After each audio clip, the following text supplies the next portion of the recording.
आज जिधर देखिए उधर चर्चा हो रही है बिहार के महान जननायक कर्पूरी ठाकुर जी की।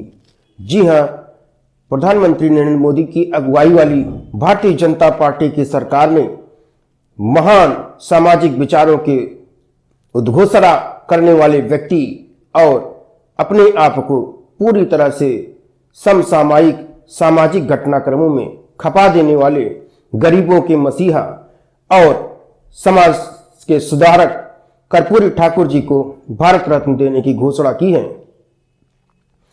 यूं तो कर्पूरी ठाकुर जी को भारत रत्न बहुत पहले ही मिल जाना चाहिए था, जब कांग्रेस की सरकार थी और नीतीश बाबू और तेजस्वी बाबू और ममता बनर्जी और मायावती और मुलायम सिंह यादव, जो कि समाजवादी विचारधारा के अपने आप को बहुत बड़े पुरोधा मानते हैं, इन सारे समाजवादियों का गठजोड़ था, लेकिन कर्पूरी ठाकुर को भारत रत्न दिला नहीं पाया। भारत रत्न किसने दिया कर्पूरी ठाकुर को? जिनको नीतीश बाबू गरियाते रहते हैं, जिनको समाजवादी पार्टी का अखिलेश यादव गरियाते रहते हैं, उन्होंने ही समाजवादी विचारधारा के पुरोधा कर्पूरी ठाकुर जी को भारत रत्न दिया। अब यहां बात करना यह जरूरी हो जाएगा कि क्या है समाजवादी विचारधारा। समाजवादी विचारधारा में जो समाजवादी विचारधारा का नेता होता है, जैसे कर्पूरी ठाकुर जी थे, जो स्वयं रिक्शे पर चलते थे, उन्होंने अपना घर तक नहीं बनाया था, गरीब गुरबाओं के मसीहा थे। मुलायम सिंह यादव आलीशान कार से चलते थे, उनके लड़के आलीशान कार से चलते हैं और समाजवादी का ढिंढोरा पीटते हैं। लेकिन कर्पूरी ठाकुर जी हो चाहे जॉर्ज फर्नांडिस हो, आप इनके जीवन को देखेंगे तो आपको पता चल जाएगा कि समाजवादी विचारधारा क्या है। बहरहाल आज हम चर्चा करेंगे कर्पूरी ठाकुर जी ने एक सफाई कर्मचारी को किस तरह से सम्मान दिया था। आपको बता दें कि एक सफाई कर्मचारी थी जिनकी पुलिस की पिटाई के बाद दर्दनाक मौत हो गई थी। जी हां, पुलिस ने उनकी पिटाई की और उससे उनकी मौत हो गई। उनकी मौत होने के बाद मुख्यमंत्री के रूप में कर्पूरी ठाकुर जी थे। जब उन्होंने समाचार पत्रों में इस घटना को पढ़ा तो उनका समाजवादी हृदय व्यथित हो गया, उद्वेलित हो गया। उन्होंने उस सफाई कर्मचारी को अपना पुत्र घोषित कर दिया। सफाई कर्मचारी के शव को कंधा देने के साथ साथ समाजवाद के पुरोधा कर्पूरी ठाकुर जी ने उसका पूरा विधि विधान के साथ दाह संस्कार किया, मुखाग्नि दी और पूरी कैबिनेट को लेकर के वहां पहुंचे। बाद में उनके परिवार वालों को उन्होंने उचित मुआवजा भी दिलवाया। कर्पूरी ठाकुर जी के इस कृत्य को देखते हुए सही मायने में वही समाजवादी के संरक्षक थे, समाजवाद के विचारधारा के पुरोधा थे। केवल बिहार में दो ही व्यक्ति हुए हैं, या यूं कहा जाए कि पूरे भारत में दो ही व्यक्ति हुए हैं जिनको समाजवाद का जयप्रकाश नारायण के बाद से पुरोधा माना गया है। यूं तो लोहिया जी को भी समाजवादी विचारधारा का बहुत अच्छा नेता माना गया है, लेकिन फिर भी अगर पुरोधाओं की बात करें तो कर्पूरी ठाकुर जी जॉर्ज फर्नांडिस जैसे नेता, जयप्रकाश नारायण जैसे नेता बिहार में ही पैदा हुए हैं। बिहार की माटी ऐसे नेताओं को पैदा करने में समर्थ और सक्षम रही है। बिहार में नालंदा था, बिहार का गौरव था, लेकिन अब न जाने कैसी सरकारें आ गई हैं कि बिहार के गौरव को पुनः स्थापित नहीं कर पा रही हैं। बिहार ने पहले जयप्रकाश नारायण जैसे नेता को दिया, बिहार ने जॉर्ज फर्नांडिस जैसे समाजवादी विचारधारा के नेता को दिया, बिहार ने कर्पूरी ठाकुर को दिया। बिहार ने जाने कितने IAS IPS दिए हैं देश को, लेकिन बिहार की दुर्दशा जातिवाद के कारण बर्बाद हो चुकी है। बिहार का आदमी सोचता है मेरी जाति, उसकी जाति, ऐसी जाति, वैसी जाति। जाति से ऊपर उठ करके सोच ही नहीं पा रहा है। बिहार जहां से पाटलिपुत्र से एक समय पूरे आर्यावर्त का शासन चलता था, जो वर्तमान में ईरान से लेकर के थाईलैंड तक था, इधर बर्मा से लेकर के गुजरात के कच्छ तक था, लेकिन वही पाटलिपुत्र, वही बिहार वही मगध साम्राज्य के विजेता होने के बाद विक्रमादित्य ने वहां से शासन किया। लेकिन अब ऐसी स्थिति आ गई है कि बिहार के लोगों को बाहर बेइज्जत होना पड़ता है। बिहारी शब्द लोगों को एक गाली की तरह चुभने लगा है।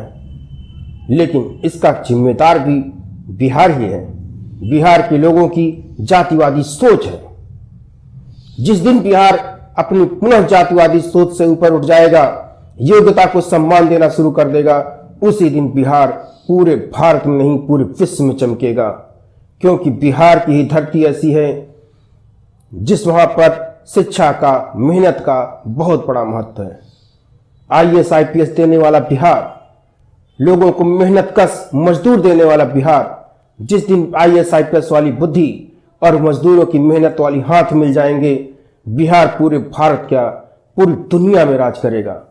लेकिन ऐसा होना बहुत मुश्किल है। बहरहाल वर्तमान समय में तो दिखाई ही नहीं दे रहा है।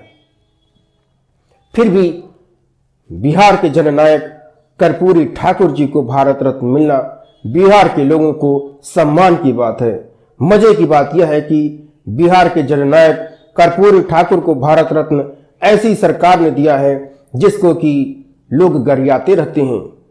मजे की बात है नीतीश बाबू और तेजस्वी यादव अब इसका श्रेय लेने की कोशिश करेंगे। लेकिन अगर ऐसा ही था तो जब कांग्रेस की सरकारें थी तो भारत रत्न क्यों नहीं दिला पाए? क्योंकि उस सरकार में तो आप भी शामिल थे। आप चाहते तो कह देते कि कर्पूरी ठाकुर जी, जीतन राम मांझी जी जैसे नेता भी कह सकते थे कि भैया कर्पूरी ठाकुर जी को अगर भारत रत्न नहीं मिलेगा तो हम आपका सत्ता से हाथ हटा लेंगे। सरकार गिर जाती। लेकिन किसी में इतनी हिम्मत नहीं हुई कि कांग्रेस के नेताओं से कह सके कि कर्पूरी ठाकुर को भारत रत्न देना जरूरी है, नहीं दोगे सरकार गिरा देंगे।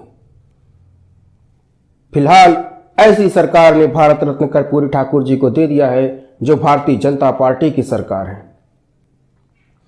अब देखना यह होगा कि लोग इसके क्या क्या मायने निकालते हैं। हालांकि इसका श्रेय लेने के लिए नीतीश की सरकार आगे जरूर आएगी। हो सकता है जनता दल यूनाइटेड भी आगे आ जाए, क्योंकि राजनीति में लोगों का लल्लो लुआब यही रहता है कि किसी भी तरह से क्रेडिट ले लिया जाए। यहां तक कि नितिन गडकरी ने बिहार की सड़कों को चमकाया है, उसका क्रेडिट लेने के लिए भी नीतीश कुमार बाबू और जेडीयू के नेता कभी कभी धीरे से चुपके से कह देते हैं कि सड़क हमने बनवाई है। और ऐसे गांव वाले जो भोले भाले होते हैं, जिनको यह नहीं पता है कि यह सड़क भारतीय जनता पार्टी की केंद्र सरकार ने बनाई है, उनकी बातों में आ जाते हैं। उनको कहना है अगर आप सर्वे करेंगे तो ये सड़क किसने बनवाई है, तो कहेंगे कि नीतीश बाबू बनवाए हैं। लेकिन जब उनको बताया जाता है कि यह तो नितिन गडकरी बाबू बनवाए हैं तो वो चौंक जाते हैं। और वही छोटे नेता जिन्होंने यह पाठ पढ़ाया रहता है कि यह सड़क नीतीश बाबू बनवाए हैं, बगले झांकने लगते हैं, क्योंकि बिहार के लोग सवाल पूछने में पीछे नहीं हटते हैं। बिहार एक ऐसा राज्य है जो पूरे संसार में भी शासन कर सकता है। जी हां, विक्रमादित्य को भूलना नहीं चाहिए। विक्रमादित्य ने पूरे आर्यावर्त में शासन किया था बिहार से ही। बिहार का मगध साम्राज्य शुरू में ही बहुत शक्तिशाली था। तो बिहार के लोगों को चाहिए कि अपना गौरव फिर से वापस पाएं और ऐसे लोगों को वोट दें, जाति पाति पार्टी से ऊपर उठ करके ऐसे लोगों को वोट दें जो बिहार के बारे में सोचते हैं। हालांकि बिहार में जातिवाद इतना चरम पर है कि सना बिहार मनीष कश्यप के नाम से मशहूर व्यक्ति, जो कि आम गरीबों, जनताओं और मजदूरों की आवाज उठाता है, जो चाहता है कि बिहार ऊपर उठ जाए, ऐसे लोगों को जेल में डालने पर भी बहुत से लोग खुश हो जाते हैं। क्यों? क्योंकि उनकी जातिवादी सोच है। जातिवादी सोच से जिस दिन बिहार ऊपर उठ जाएगा, बिहार वास्तव में भारत का गौरव हो जाएगा। अब बिहार के लोगों को चाहिए कि ऐसे लोगों को वोट दें जो बिहार को आगे ले जाने के लिए मादा रखते हों, जिनके अंदर वो जोश हो, वो जुनून हो, जो कि बिहार को आगे ले जा सकें। आज बिहार का आदमी हर जगह जाकर के नौकरी करता है।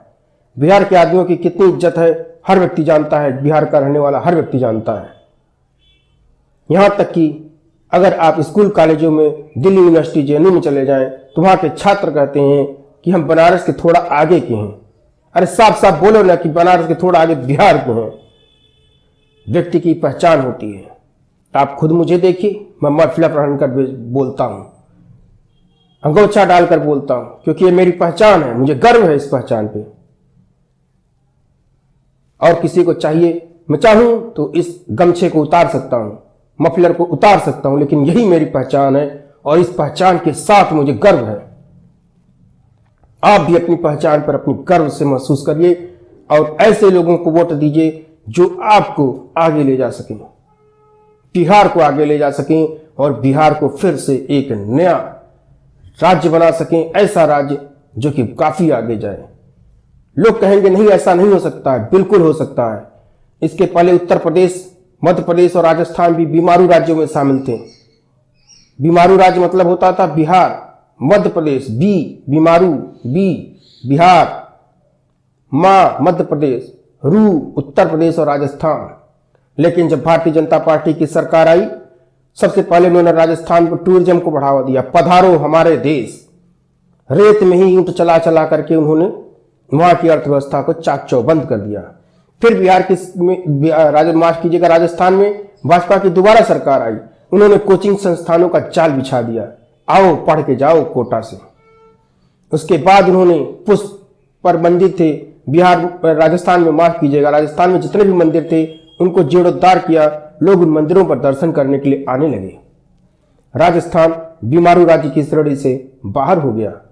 मध्य प्रदेश में भी भारतीय जनता पार्टी की सरकार आई, उन्होंने उबड़े खाबड़ पथरीले खेतों में पानी पहुंचाया, सोयाबीन और दलहन खेती को बढ़ावा दिया।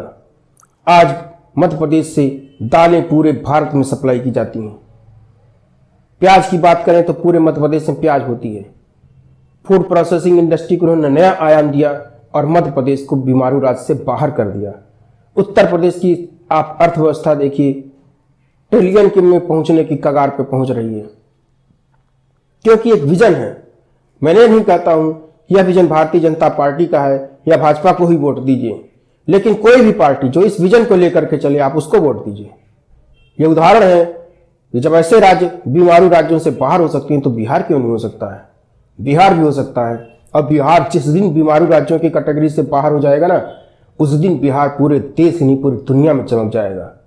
बिहार के लोग हर जगह हैं, उनके अंदर स्किल पावर है, मैन पावर है, ब्रेन पावर है, सब पावर है, लेकिन बस वही है जातिवाद। कब तक जातिवाद में मुकड़े जाने में फंसी रहेगी बिहार और कब तक बिहार पिछड़ा बरकरार रहेगा? बहरहाल कर्पूरी ठाकुर जी को भारत रत्न दिया जाना बिहार के लिए एक गौरव की बात है। लेकिन सोचने की बात यह है कि पहले की सरकारों में शामिल नीतीश बाबू और तेजस्वी बाबू के पिताजी लालू यादव जी मंत्री भी रह चुके हैं केंद्र की सरकार में। उन्होंने समर्थन वापसी की धमकी दे करके क्यों नहीं जो है कर्पूरी ठाकुर जी को भारत रत्न दिला दिया। केंद्र की सरकार में रेल मंत्री रहने वाले लालू यादव जी से सवाल पूछा जाना चाहिए कि किस तरह से आप कर्पूरी ठाकुर जी को भारत रत्न दिए जाने का श्रेय लेने की कोशिश कर रहे हैं। अरे हमने दिलवा दिया, जब तुम केंद्र में मंत्री थे, कांग्रेस की सरकार थी, तब क्यों नहीं दिलवा दिए? बहरहाल राजनीति तो अपने चरम पर रहेगी ही रहेगी, लेकिन बिहार के लोगों को खुश हो जाना चाहिए कि कर्पूरी ठाकुर जी को भारत रत्न मिल गया।